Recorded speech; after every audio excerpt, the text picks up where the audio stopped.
दिल्ली के रामलीला मैदान से आज सिर्फ नारे नहीं गूंजे हैं, जहां लोकतंत्र पर सबसे बड़ा सवाल भी खड़ा उठा है। आरोप है वोट चोरी। जवाब में सड़कों पर जैन सलाब का सत्ता को खुली चुनौती भी मिली है। क्या ये आंदोलन चुनावी राजनीति का टर्निंग पॉइंट बनेगा? नमस्कार, मैं फरीदा गदल और आप देख रहे हैं एक न्यूज़ 24। देखिए, दिल्ली के रामलीला मैदान में आज जो तस्वीर दिखी है वह सिर्फ एक रैली की नहीं, बल्कि सत्ता के खिलाफ खड़े होने का एक खुला राजनीतिक ऐलान भी था। मुद्दा था वोट चोरी के आरोप को लेकर कांग्रेस ने जो शक्ति प्रदर्शन किया है वह सिर्फ एक रैली नहीं, बल्कि आने वाले सियासी संघर्ष का ऐलान भी माना जा रहा है। सुबह से ही रामलीला मैदान में जैन सलाब उमड़ने लगा। हालात ऐसे बने कि कई एंट्री गेट बंद करने भी पड़े।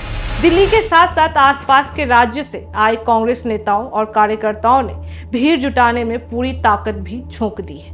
और नतीजा यह रहा है कि 2014 के बाद दिल्ली में कांग्रेस का यह सबसे बड़ा रैली भी माना जा रहा है। इस रैली का केंद्र बिंदु था वोट चोरी का आरोप। कांग्रेस महासचिव और सांसद प्रियंका गांधी ने सीधे भारतीय जनता पार्टी को चुनौती देते हुए कहा है कि अगर बीजेपी एक बार बैलेट पेपर पर निष्पक्ष चुनाव लड़ ले तो वह कभी जीत नहीं पाएगी।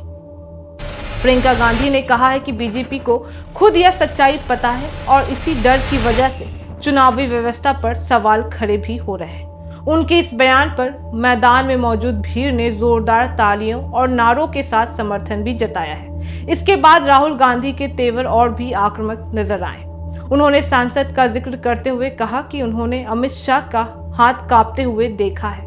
राहुल गांधी का कहना था कि बीजेपी के नेता तब तक बहादुर है जब तक उनके हाथ में सत्ता है, लेकिन जिस दिन सत्ता गई उस दिन उनकी असली हकीकत सामने भी आ जाएगी। राहुल गांधी ने प्रधानमंत्री नरेंद्र मोदी पर भी सीधा हमला बोला और कहा कि प्रधानमंत्री का चेहरा ही बता रहा है कि उनका आत्मविश्वास खत्म हो चुका है, क्योंकि उन्हें पता चल गया है कि वोट चोरी पकड़ी जा चुकी है।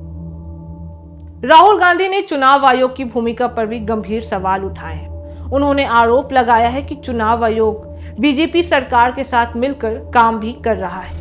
राहुल गांधी ने चुनाव आयुक्तों के नाम लेते हुए कहा है कि मोदी सरकार ने कानून बदलकर चुनाव आयुक्तों को संरक्षण भी दिया है ताकि उन पर कोई कार्रवाई ना हो सके। राहुल गांधी ने मंच से यह भी ऐलान किया है कि अगर कांग्रेस सत्ता में आती है तो इस कानून को बदला भी जाएगा और जिम्मेदार लोगों पर कार्रवाई भी होगी। उन्होंने इसे सच्चाई और अस्तित्व के बीच की लड़ाई भी बताया है। इस रैली में एक अलग ही दृश्य देखने को भी मिला है जिसने लोगों का ध्यान अपनी ओर खींचा है। एक महिला खुद को कैदी नंबर 420 बताकर मंच के आसपास घूमती नजर आई है और जनता को जागरूक करने का संदेश देती रही है। वह दावा कर रही थी कि भारत की जनता का सबसे बड़ा गुनहगार कैदी नंबर 420 ज्ञानेश कुमार है। यह प्रतीकात्मक प्रदर्शन भीड़ के बीच चर्चा का विषय भी बना रहा। भीड़ के लिहाज से यह रैली कांग्रेस के लिए बड़ी सफलता मानी भी जा रही है, लेकिन असली सवाल यही है कि वोट चोरी का मुद्दा जनता से कितना गहरा जुड़ पाएगा। राजनीतिक जानकार मानते हैं कि यह पूरी तरह इस बात पर निर्भर करेगा कि कांग्रेस आने वाले दिनों में तथ्यों, सबूतों और लगातार संवाद के जरिए अपनी बात कितनी मजबूती से रख पाती है। फिलहाल इतना तय है कि रामलीला मैदान से कांग्रेस ने यह संदेश जरूर दे दिया है कि वह चुनावी व्यवस्था, सत्ता और संस्थानों को लेकर सीधे टकराव के मूड में नजर आ रहा है। यह रैली सिर्फ विरोध नहीं था, बल्कि 2024 के बाद के राजनीतिक में एक नए संघर्ष की शुरुआत का संकेत भी माना जा रहा था। अब यह आंदोलन वोट में बदलेगा या सिर्फ आवाज बनकर रह जाएगा, इसका फैसला आने वाला वक्त ही करेगा। लेकिन एक बात साफ है कि दिल्ली के रामलीला मैदान से आज सियासत ने साफ संदेश दे दिया है। चुनावी जंग अब सिर्फ चुनावी मैदान में ही नहीं, लोकतंत्र की परिभाषा पर भी लड़ी जा रही है। बाकी इस मामले पे आप अपनी राय हमें कमेंट में जरूर बता सकते हैं और इससे तमाम खबरों के लिए देखते रहिए न्यूज़ 24। हर खबर सबसे पहले, सबसे सटीक। वीडियो को लाइक करें, शेयर करें और चैनल को सब्सक्राइब करना ना भूलें। धन्यवाद।